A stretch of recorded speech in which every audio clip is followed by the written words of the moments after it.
So go into PR, all right? Everybody should do this. This is so cheap. I mean, you don't have to buy. They're writing articles for you.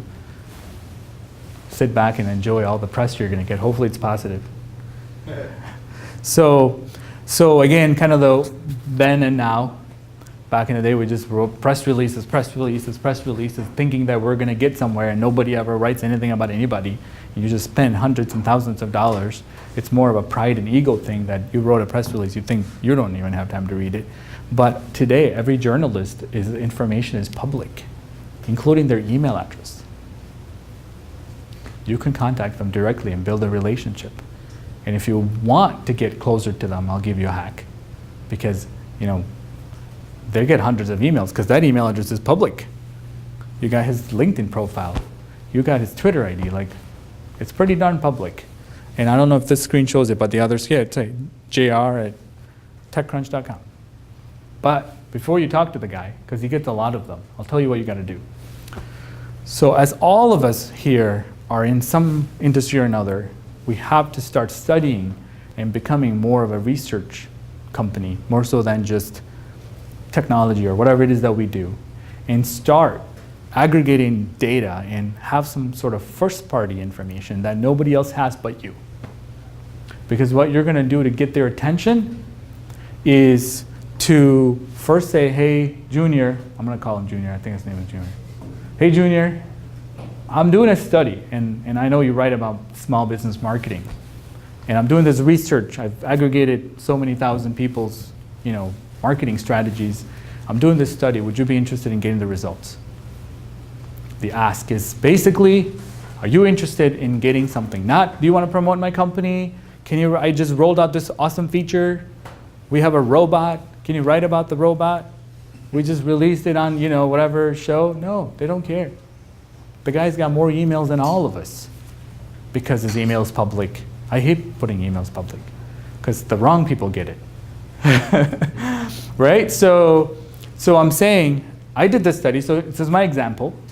So the grader thing I showed you earlier, we have 4,500 people that ran that website grader. And it's probably like 4,700 now, right? So many people ran that grader. And this is the data that we got from 4,500. And we analyzed it, and we got rid of all the outliers. We got rid of people testing with Amazon.com and whatever website. They're like, oh, I want to see what this looks like. We got rid of all the outliers because we know the big sites from the small sites. And we only pick the ones that are small, medium-sized companies. They're not popular on the internet, right? They're all trying to market and become popular and bigger. And we're now analyzing that information and saying, hey, what can we do with this information? So out of 4,500 graders, 10% have SSL certificate, 90% don't. Interesting information. But I'm going to use that as a means to get to a journalist and tell them about it because only I have this information. Nobody's got it. And as that number goes up to 10,000 and 100,000, my data is going to be more better and accurate about the state of small business marketing than anybody else's. Because it's really their data, it's not my data. And every single grader is stored, everything is, right? Our developers can build this for you. You guys are all app developers and web app guys and AI and everything else, natural learning, whatever, right? NLP or whatever it is, right? So they could, another thing we learned is that only 23% of them use AdWords because the website grader that we built is like probably the most freaking detailed thing that we thought it was almost too much information. But it's helped us get so much other insights about the business and the people. So only 23% use AdWords. That's staggering to me. It sucks.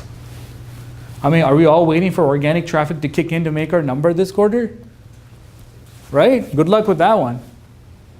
Because, isn't that like the last 10 years we have more content and data created in all of the internet than the last 100 years? When are we ever going to get any traffic? I'm not anti-organic. I'm just saying, we got to get realistic. And another thing that we have is we have a website audit section which tells you the experience from mobile versus desktop.